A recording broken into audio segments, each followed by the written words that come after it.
નમસ્કાર દર્શક મિત્રો, હું છું રાખી અંજારિયા. કચ્છ ઉદય ટીવી ન્યૂઝમાં આપનું સ્વાગત કરું છું. તો દર્શક મિત્રો, ન્યૂઝની શરૂઆત કરીએ તે પહેલા નજર કરીએ આજની હેડલાઇન્સ પર.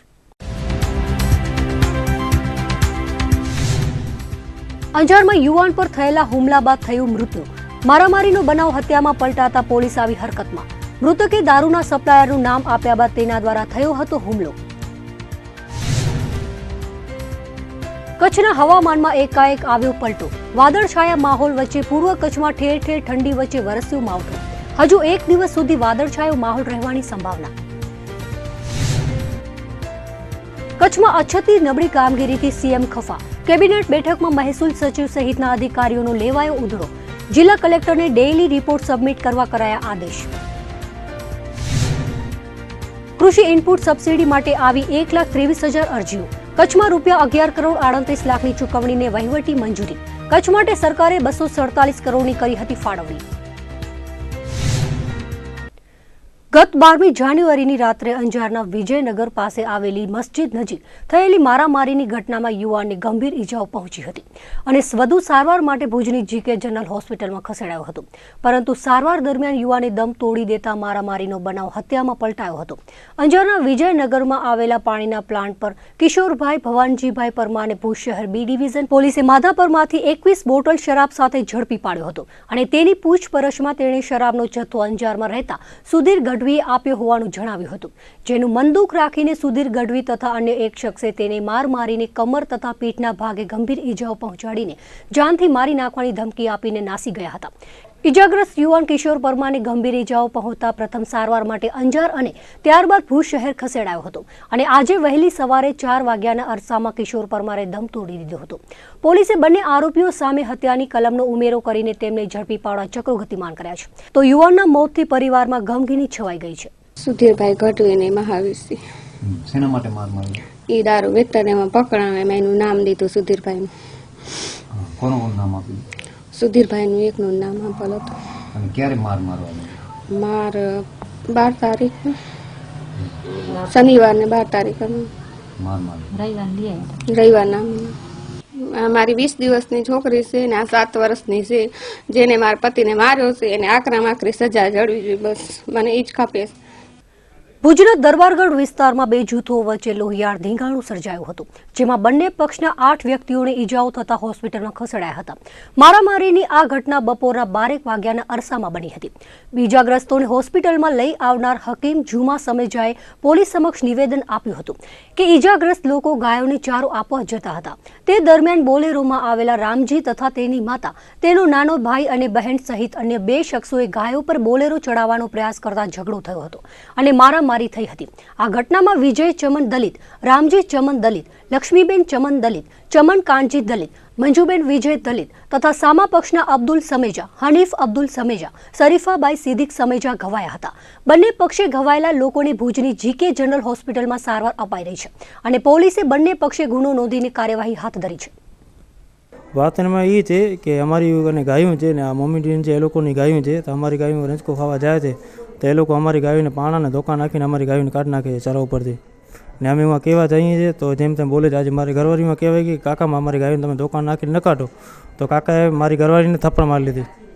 હા, તો એ થપ્પડ મારી લીધી. તો પછી હું ગયો, મેં કીધું કાકા મારી ઘરવાળીને શું કામ થપ્પડ નાખી? તો કાકા તમે શું કરશો? તમે ડેટ જો તમારે શું થશે છે, અમારે શું ઉખડી લેશો? પછી હું એમ કીધું તો પછી હું જાતિ ઓર્ડર ઉપર ગયો તો પાછી સેન્ડ નહોતો. પછી મેં 2 લાફા કાકાને મારી લીધા. પછી અમે ગયા ઘરે તો એ લોકોને આખી ટોળકી આવી, 10 થી 15 જણા આવે, ગાડીને ધોકા કુવાડી ને તલવારું ને છરીઓને લઈને આવે. એમાં આવીને અમે બધાને માર્યો ને અમે ભાઈને કોડી નાખી, અમે બધાને પાઇપથી માર્યું, પાઇપને ધોકાથી અમારા ઘર ઉપર આવીને હુમલો કર્યો. 10 થી 15 જણા થઈને તેમાં 3 લેડીસો હતી. એ લેડીસો પણ અમારી લેડીસોને માર્યો. બનાવ મને મારામારી થઈ ગઈ. પછી એનો ફોન આવ્યો હતો કે ભાઈ અમને આ લોકોએ માર્યો છે. તો હું ત્યાં ગયો, આ લોકોને અહીંયાથી ઉપાડીને અહીંયા હોસ્પિટલ લઈ આવ્યો. પછી આ લોકોને મેં પૂછ્યું કે ભાઈ તમને શું કામ એણે માર્યો છે? તો એ કે અમારી ગાયો પહેલે 8 થી 10 ગાયો પહેલે ચોરાવી ગયા છે ને અમે એને કહેવા જઈએ તો અમને કેમ કહેતી હતી કે હું દલિત છું ને ઇન્ટ્રોસિટી કરીશ ને છેડતીની ફરિયાદ કરીશ તમારા ઉપર. એટલે આ લોકો બીને કાંઈ આના વિરુદ્ધમાં જતા નહોતા. આજે એ ગાય ભરતા હતા ને આ લોકોએ કીધું કે ભાઈ આ ગાય તો અમારી છે, તમે કેમ ભરો છો?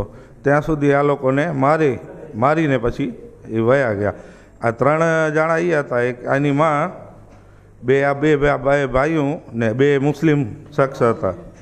ભચાઉના નાની ચિરઈ ખાતે ઓવરબ્રિજ ઉતરતા છકડો રિક્ષા પલટી મારી જવાથી ચાલકનું મોત નીપજ્યું હતું તેમજ અન્ય 2 વ્યક્તિઓને ઈજા પહોંચી હતી. પ્રાપ્ત વિગતો મુજબ મૂળ જૂનાગઢના વિસાવદરના રહેવાસી અને હાલ ભચાઉ તાલુકાના લલિયાણા ગામે રહેતા છકડો ચાલક મહેશ દાનાભાઈ બલદાણી છકડામાં પેસેન્જર લઈને પસાર થતા હતા ત્યારે નાની ચિરઈ ઓવરબ્રિજ ઉતરતા છકડો પલટી મારી જતા તેમનું મોત નીપજ્યું હતું. જ્યારે છકડામાં સવાર રહીમ કાસમ ભટ્ટી સહિત અન્ય 1ની ઈજાઓ પહોંચી હતી. ઘટનાને પગલે ભચાઉ પોલીસે ફરિયાદ નોંધીને આગળની તપાસ હાથ ધરી છે. અંજારમાં યુવાને ઝેરી દવા પીને આપઘાતનો પ્રયાસ કર્યો હતો જ્યારે ખેડોઈમાં યુવાને ઝેરના પારખા કર્યા હતા. જાણવા મળતી વિગતો મુજબ અંજારમાં રહેતા યુવાને ઝેરી દવા પી લીધી હતી. સાથે જ ખેડોઈ અને મથડામાં પણ 2 યુવાનોએ ઝેરના પારખા કરતા ભુજની જીકે જનરલ હોસ્પિટલમાં ખસેડાયા હતા. અંજારના લશ્કરી ફળિયામાં રહેતા 23 વર્ષીય ભાવેશ જયસુખ જાગરિયાએ રાત્રે 1:30 વાગ્યાના અરસામાં ઝેરી દવા પી લેતા પ્રથમ અંજાર અને વધુ સારવાર માટે ભુજ ખસેડવામાં આવ્યો હતો. જ્યારે બીજી તરફ ખેડોઈમાં રહેતા 28 વર્ષીય રવજી શિવજી જોગીએ કોઈ અગમ્ય કારણોસર ફિનાઇલ પી લેતા તેને પણ ભુજની સરકારી હોસ્પિટલમાં સારવાર માટે ખસેડવામાં આવ્યો હતો. તો અંજારના મથડામાં રહેતા જયંતિભાઈ ગાંડાભાઈ ઠાકોરે પણ કોઈ કારણોસર ઝેરી દવા પીને આપઘાતનો પ્રયાસ કર્યો હોવાનું સામે આવ્યું હતું. ગાંધીધામ તાલુકાના પડાળામાંથી સ્થાનિક પોલીસે 2 દુકાનોમાં દરોડો પાડીને 3,06,000ના શરાબનો જથ્થો ઝડપી પાડ્યો હતો. જો કે રેડ દરમિયાન કુખ્યાત બુટલેગર સહિત 2 શખ્સો હાજર મળ્યા ન હતા.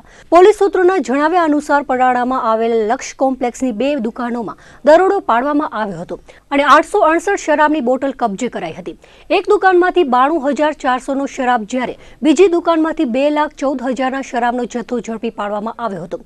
દારૂના દરોડા સમયે રાતના મનુભા વિઠુભા વાઘેલા અને શક્તિસિંહ હઠુભા વાઘેલા એ સમયે હાજર મળ્યા ન હતા. ગાંધીધામ B ડિવિઝન પોલીસે ફરિયાદ નોંધીને ધરપકડ કરવાની કામગીરી હાથ ધરી છે. અબડાસા તાલુકામાં થતી રેતી ચોરીને ડામવા માટે RR સેલની ટીમ મેદાને ઉતરતા અનેક ટ્રેક્ટરો ઝડપી પાડ્યા હતા અને તેમને દંડ ફટકાર્યો હતો. ત્યારે કોઠારાની નદીમાંથી વ્યાપક પ્રમાણમાં રેતી ચોરી થતી હોવાની બૂમરાડ વચ્ચે RR સેલની ટીમે 3 ટ્રેક્ટરોને પકડી પાડ્યા હતા.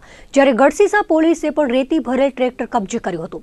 ખનીજ ચોરીને ડામી દેવા માટે રેન્જ IGP DB વાઘેલાના માર્ગદર્શન હેઠળ RR સેલની ટીમે ગઈકાલે કોઠારામાં 3 ટ્રેક્ટરોને રોયલ્ટી વગરના રેતી ભરેલા હોવાથી ઝડપી પાડ્યા હતા. જે ટ્રેક્ટરના ચાલકો હજુ દંડ ભરીને પરત ફર્યા નથી. ત્યાં ફરી પાછા આજે સવારે RR સેલની ટીમે લઠેડી ગામમાંથી રેતીની ચોરી કરી રહેલા ટ્રેક્ટરને પકડી પાડ્યો હતો અને ટ્રેક્ટર ચાલક રમેશ ભચ્ચુ મહેશ્વરીની પૂછપરછમાં તેણે ડુમરાની નદીમાંથી રેતી ભરી હોવાની કેફિયત આપી હતી. તો ભેદી ગામમાંથી રેતી ભરીને જઈ રહેલા ટ્રેક્ટરને અટકાવીને તેની પૂછપરછ કરાતા રોયલ્ટી ન હોવાથી બંને ટ્રેક્ટરના ચાલકોને RTO તથા ખાણ ખનીજ ખાતામાં દંડ ભરવા માટે મેમા આપીને ટ્રેક્ટરોને કોઠારા પોલીસને સોંપવામાં આવ્યા હતા. જ્યારે ગઢસીસા પોલીસે પણ રામપર વેકરામાંથી એક ટ્રેક્ટર પકડી પાડ્યું હતું અને તેના ચાલક હાસમ જુસફ કુંભાર પાસે કોઈ રોયલ્ટી ન હોવાથી તેને ઝડપી પાડીને ગઢસીસા પોલીસ મથકના હવાલે કરાયો હતો. કચ્છના વેપારી સાથે 10 લાખની ચીટિંગ કરનાર શખ્સને અમદાવાદ પોલીસે ઝડપી પાડ્યો હતો. અગાઉ કચ્છમાં રહીને ટાયરનો વેપાર કરતા અને હાલ અમદાવાદના વેપારી સાથે 10 લાખની ચીટિંગ કરનાર આરોપીને નિકોલ પાસેથી ઝડપી પાડ્યો છે. અગાઉ ભુજમાં રહેતા અને હાલ નિકોલ અમદાવાદ ખાતે સ્થાયી થયેલા હસમુખભાઈ ટાયરના મોટા વેપારી છે અને તેમની સાથે 10 લાખની છેતરપિંડી કરાતા મૌલિક સામે નિકોલ પોલીસ મથકે હસમુખભાઈએ ફરિયાદ નોંધાવી હતી. જે અંતર્ગત પોલીસે જૂનાગઢમાં રહેતા આરોપી મૌલિક ડોંગરેજીયાની ધરપકડ કરી લીધી છે. સરહદી કચ્છ જિલ્લાની સાથે રાજ્યભરમાં આરોગ્ય કર્મચારીઓએ આજથી કાળી પટ્ટી ધારણ કરીને સરકારની નીતિનો વિરોધ નોંધાવ્યો છે. પડતર માંગણીઓને પગલે મહામંડળ દ્વારા અનેક રજૂઆતો છતાં કોઈ નક્કર પગલાં લેવામાં ન આવતા આંદોલન છેડાયું છે. જિલ્લાના તમામ આરોગ્ય કર્મચારીઓ આજે રાજ્યવ્યાપી આંદોલનમાં જોડાયા હતા. આરોગ્ય કર્મચારીઓની પડતર માંગણી પરત્વે સરકારની ઉદાસીન નીતિને કારણે આજથી આરોગ્ય કર્મચારીઓએ કાળી પટ્ટી ધારણ કરીને વિરોધ નોંધાવ્યો છે. 25મી જાન્યુઆરી સુધી આ રીતે જ આરોગ્ય કર્મીઓ કાળી પટ્ટી ધારણ કરીને ફરજ બજાવશે. 28મી જાન્યુઆરીના કર્મચારીઓ પોતાની ફરજ બજાવશે, પરંતુ તાલુકા, જિલ્લા અને રાજ્ય સ્તરે રિપોર્ટિંગ નહીં કરે. 6ઠી ફેબ્રુઆરીએ માસ CL મૂકીને જિલ્લા મથકે રામધૂન સફાઈ કામગીરી કરીને વિરોધ નોંધાવશે. 15મી ફેબ્રુઆરીથી અચોક્કસ મુદતની હડતાળ પાડવામાં આવશે. જિલ્લા જાહેર આરોગ્ય કર્મચારી મહામંડળના પ્રમુખ હરિલાલ જાટિયાએ જણાવ્યું હતું. સવાર સાંજ ઠંડી અને બપોરે ગરમીની સાથે બદલાતા મોસમના મિજાજ વચ્ચે આજે કચ્છભરમાં ભર શિયાળે માવઠું થયું હતું ત્યારે એક જ દિવસમાં ઠંડી ગરમી અને વરસાદની મોસમની અનુભૂતિ થઈ હતી। આજે સવારથી જ કચ્છમાં વાદળછાયા વાતાવરણને કારણે સૂર્યનારાયણના દર્શન થયા ન હતા। સવારથી જ પશ્ચિમ વિક્ષોભને કારણે વાતાવરણ વાદળછાયું જોવા મળ્યું હતું। તેની વચ્ચે અંજાર અને અંજારના ગ્રામ્ય વિસ્તાર ખેડોઈથી વરલી, કોટડા, ચકાર અને કેરાના રસ્તે અનેક જગ્યાએ માવઠું થયું હોવાના અહેવાલો સાંપડ્યા હતા। કેટલાક વિસ્તારોમાં માત્ર ઝાપટા થયા હતા તો ક્યાંક ક્યાંક પાણી પણ વહી નીકળ્યા હતા। માવઠાની સાથે ઠંડકનું પ્રમાણ પણ વધ્યું હતું। જો કે પૂર્વ કચ્છમાં ગાંધીધામ, ભચાઉ, રાપર, મુન્દ્રા પંથકમાં પણ છૂટાછવાયા સ્થળોએ માવઠાની અસર વર્તાઈ હોવાનું જાણવા મળ્યું હતું। કચ્છના હવામાન વિભાગના વડા રાકેશ કુમારે જણાવ્યું હતું કે જમ્મુ કાશ્મીરમાં થયેલી બરફવર્ષાની અસર કચ્છમાં વર્તાઈ છે। ઉત્તરીય પવનોની અસર તળે વાદળછાયા વાતાવરણ વચ્ચે ક્યાંક ક્યાંક માવઠું થયું છે। જો કે હજુ એકાદ દિવસ સુધી હવામાનમાં વાદળછાયા માહોલની અસર જોવા મળશે તો ક્યાંક ક્યાંક માવઠાની સાથે હળવો વરસાદ પણ થઈ શકે છે। કચ્છમાં બદલાયેલા હવામાનને કારણે લઘુત્તમ તાપમાન 11 થી 15 ડિગ્રી વચ્ચે સ્થિર થયું હતું। શીત મથક ગણાતા નલિયામાં લઘુત્તમ તાપમાન 11.8 ડિગ્રી સેલ્સિયસ નોંધાયું હતું તો કંડલા એરપોર્ટમાં 14.2 અને જિલ્લા મથક ભુજ તેમજ નવા કંડલામાં 15 ડિગ્રી તાપમાન નોંધાયું હતું। દિવસ દરમિયાન સૂર્યનારાયણ देखा न देता महत्तम तापमान में घटाड़ो नोंधायो हतो। देखिए इस सब का रीजन जो वेस्टर्न डिस्टर्बेंस है अभी जो पाकिस्तान और नॉर्थ ईस्ट अफगानिस्तान पे बना हुआ है उसकी वजह से ये है और उस सिस्टम के कारण जो जिसका उसका एक्सिस जो है वो 64 डिग्री ईस्ट और जो north of 22 degree north latitude पे बना हुआ है और उसकी हाइट जो है 5.8 किलोमीटर है। इसी वजह से जो है ज़्यादातर इलाकों में जो है बादलों का आना जाना बना हुआ है और ये कल तक रहेगा। कल से स्थिति नॉर्मल होनी शुरू हो जाएगा। साथ ही जैसे जो बारिश से आप देखें बहुत ज़्यादा बारिश की संभावना नहीं है, हालांकि कुछ इलाकों में ज़रूर हल्की बारिश की जो संभावना बनी रहेगी। કચ્છમાં ઠંડીની પકડ યથાવત જોવા મળી રહી છે તેમાં બદલાયેલા વાતાવરણ અને માવઠા વચ્ચે સ્વાઇન ફ્લૂએ પણ પોતાનો પંજો જકડી રાખ્યો છે। 2019ના પ્રારંભથી જ સ્વાઇન ફ્લૂના કેસો ધડાધડ નોંધાઈ રહ્યા છે જેમાં જાન્યુઆરી માસમાં ગઈકાલે પ્રથમવાર સ્વાઇન ફ્લૂનો એક પણ પોઝિટિવ કેસ નોંધાયો ન હતો તો આજે સ્વાઇન ફ્લૂના વધુ 2 પોઝિટિવ કેસ નોંધાયા હતા જેમાં 4 વર્ષીય બાળક અને 26 વર્ષીય યુવાને H1N1નો રિપોર્ટ પોઝિટિવ નોંધાયો હતો।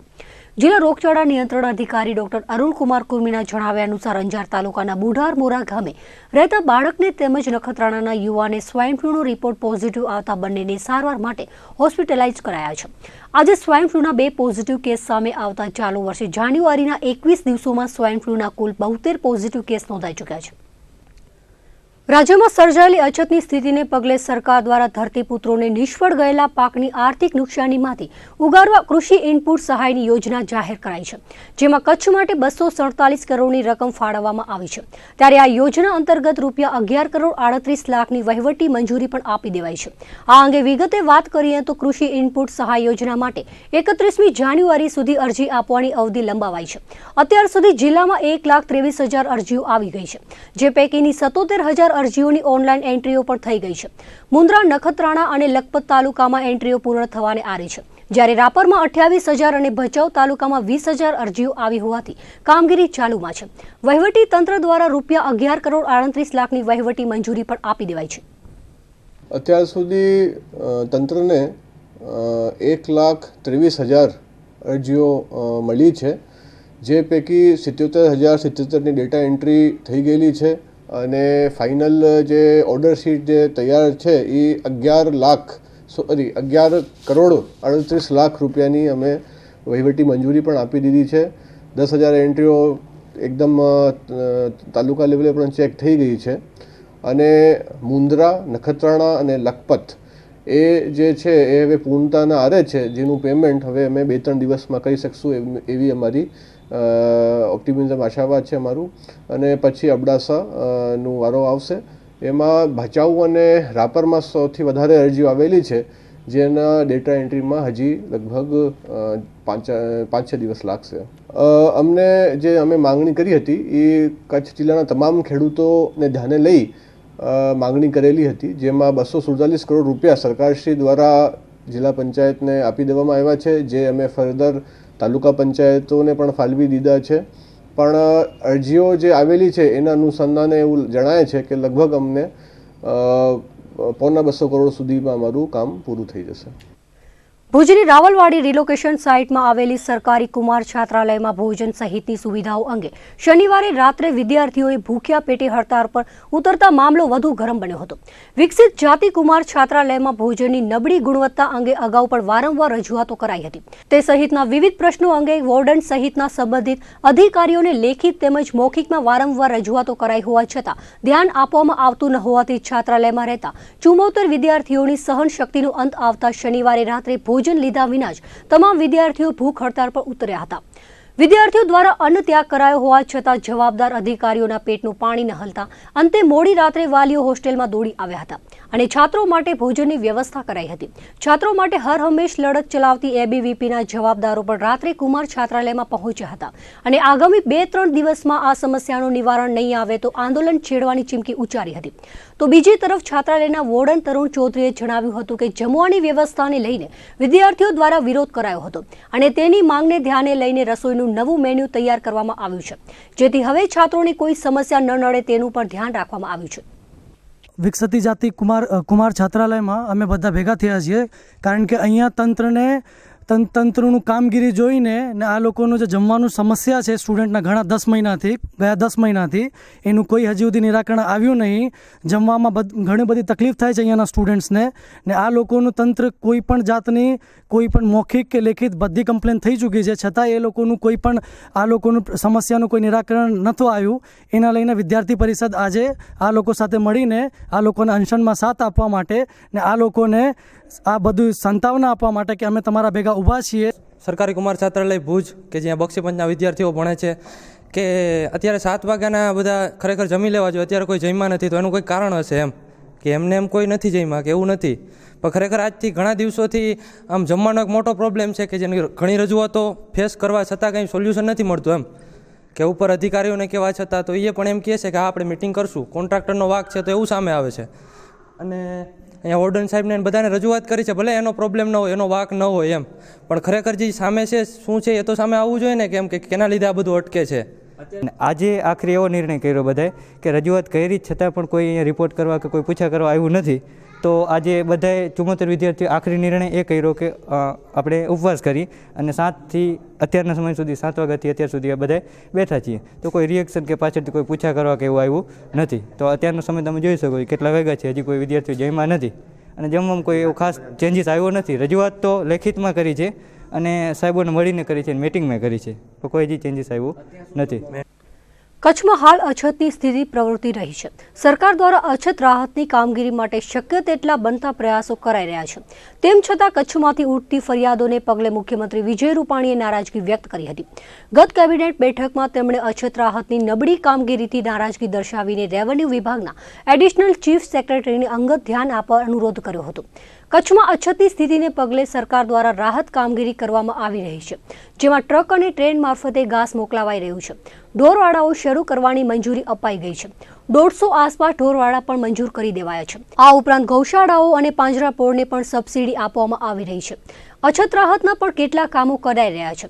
સરકારના સંખ્યાબંધ પગલાં છતાં ગ્રાઉન્ડ લેવલે થતી કામગીરીથી મુખ્યમંત્રી વિજય રૂપાણી નાખુશ છે. ગત કેબિનેટ બેઠકમાં તેમણે રેવન્યુ વિભાગના અધિકારીઓને અછત કામગીરી સુધારવા તાકીદ કરી હતી. અછત વચ્ચે સરકાર દ્વારા લેવાતા અનેક પગલાઓ છતાં કચ્છમાંથી ઘાસચારા અને પાણીની ઉઠતી ફરિયાદોને પગલે મુખ્યમંત્રી વિજય રૂપાણીએ લાલ આંખ દર્શાવી હતી. જિલ્લા કલેક્ટર રેમ્યા મોહનને અસરકારક પગલાં લેવા ઉપરાંત અછત રાહતની કામગીરીનું યોગ્ય રિપોર્ટિંગ કરવા તાકીદ કરી હતી. તેમજ રેવન્યુ વિભાગના એડિશનલ ચીફ સેક્રેટરી પંકજ કુમારને કચ્છમાં પ્રવર્તી અછતની પરિસ્થિતિમાં ચાલતી રાહત કામગીરી અંગે અંગત રસ લઈને યોગ્ય કાર્યવાહી કરવાની તાકીદ કરી હતી. આ બાબતે જિલ્લા કલેક્ટર રેમ્યા મોહનનો સંપર્ક કરતા તેઓ મીટિંગમાં સતત વ્યસ્ત હોવાથી તેમનો પ્રતિભાવ જાણી શકાયો ન હતો. કચ્છમાં અછતની પરિસ્થિતિ વચ્ચે ગ્રામ્ય સ્તરે વહીવટી વડા ગણાતા તલાટીઓની ઘટને કારણે કામગીરીમાં વ્યાપક અસર પડી રહી છે. ઉપરથી રેવન્યુ તલાટીઓની કોઈ ખાસ કામગીરી સોંપાઈ નથી. તમામ જવાબદારી તલાટીઓના શિરે આવી જતા તેઓમાં અંદરખાને રોષ પ્રવર્તી રહ્યો છે. ગ્રામ્ય વિસ્તારના પંચાયતી તલાટીઓના શિરે અછતની મોટા ભાગની કામગીરી આવી પડી છે. કચ્છ જિલ્લા તલાટી મંડળના પ્રમુખ રાજેન્દ્રસિંહ જાડેજાના જણાવ્યા મુજબ ગ્રામ્ય વિસ્તારોમાં ખેડૂતોને આપવાની કૃષિ ઇનપુટ સબસિડીની અરજીઓનું કામ તલાટીઓને કરવાનું છે. આ ઉપરાંત ઘાસ ડેપો, ઢોરવાડાની દેખરેખ, ગૌશાળા, પાંજરાપોળની વિઝિટ, અછત રાહતના રોજગારલક્ષી કામો સહિતની કામગીરી તલાટીઓના શિરે નાખવામાં આવી છે. તમામ પ્રકારનું ફિલ્ડ વર્ક અને મોનિટરિંગ પંચાયતી તલાટીઓ કરીને આંકડાઓ એકત્ર કરે છે.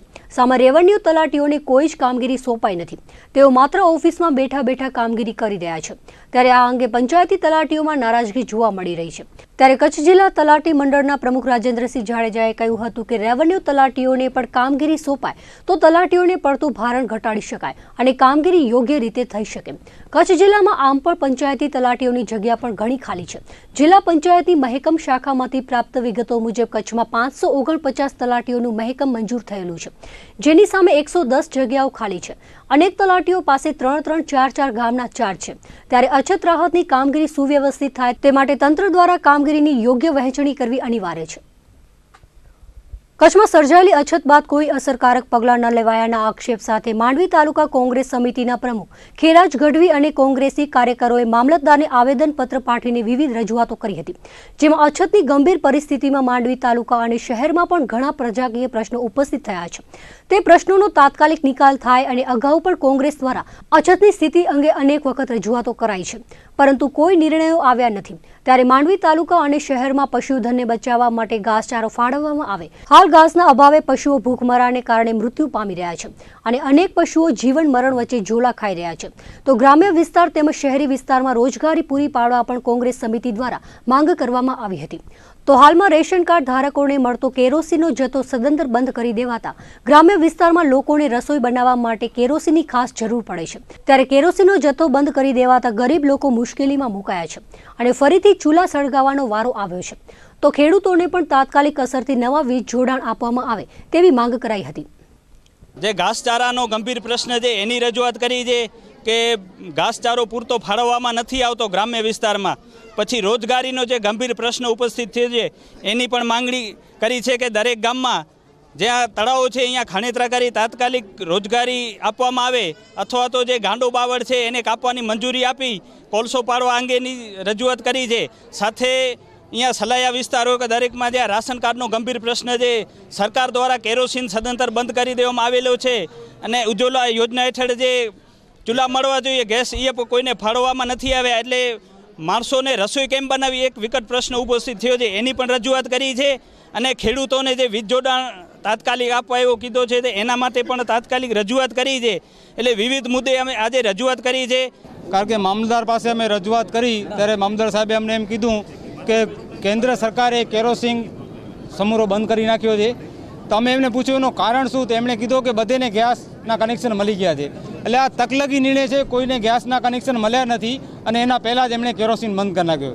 એટલે ગરીબ એક માણસ ગરીબ છે એ વધારે કેમ ગરીબ અને વધારે કેમ પરેશાન થાય એ આ સરકારની નીતિ છે. સમગ્ર દેશમાં આગામી 26મી જાન્યુઆરીએ પ્રજાસત્તાક પર્વની ઉજવણી કરવામાં આવશે.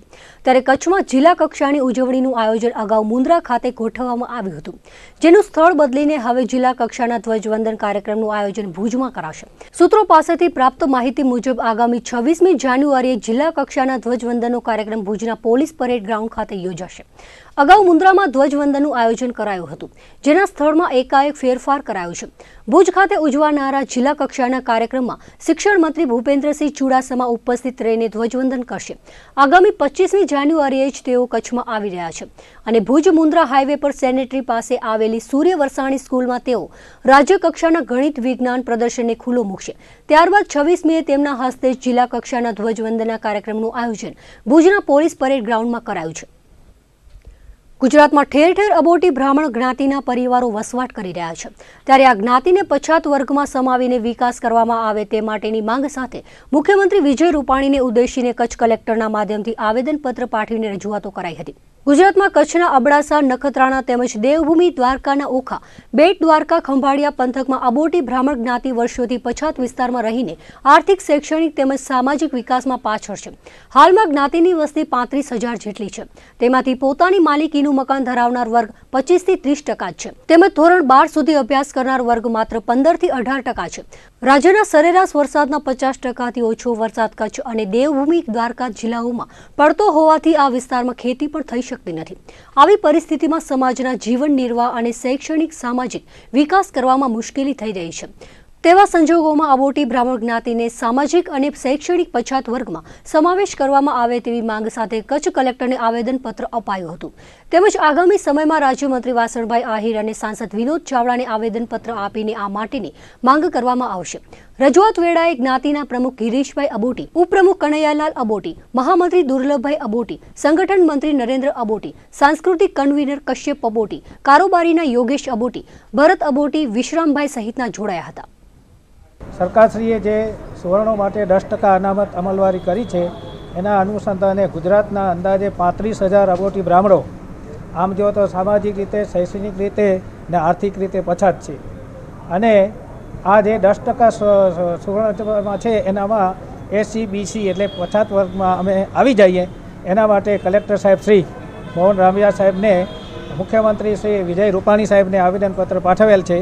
સાથોસાથ આ અંગે રાજ્ય કક્ષાના મંત્રી શ્રી વાસણભાઈ આહિર તથા આપણા સાંસદ શ્રી વિનોદભાઈ ચાવડાને પણ આવેદનપત્ર અમે પાઠવવાના છીએ.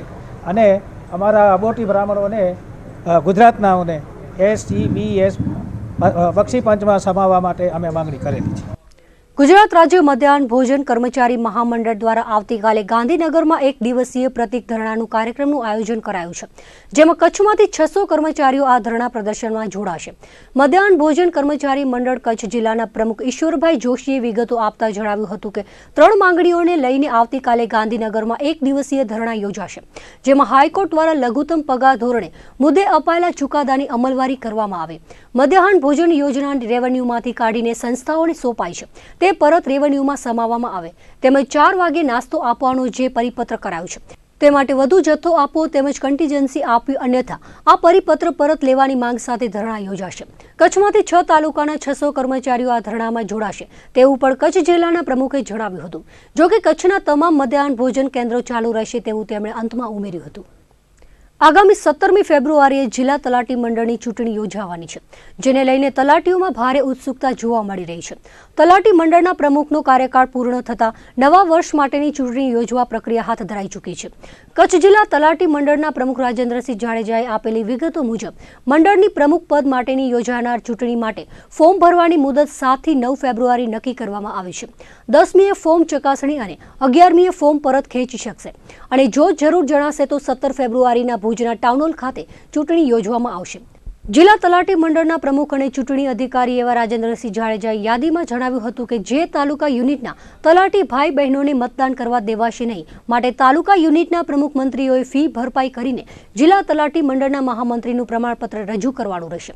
પ્રમુખ પદનું ફોર્મ ભરનાર ઉમેદવારોને ₹50,000ની ડિપોઝિટ સાથે ફોર્મ ભરવાનું રહેશે, જેમાં દરેક ઉમેદવારોની ડિપોઝિટમાંથી ચૂંટણી ખર્ચ બાદ કરીને વધારાની રકમ રિફંડ કરવામાં આવશે તેવું ચૂંટણી અધિકારી RV જાડેજાએ ઉમેર્યું હતું.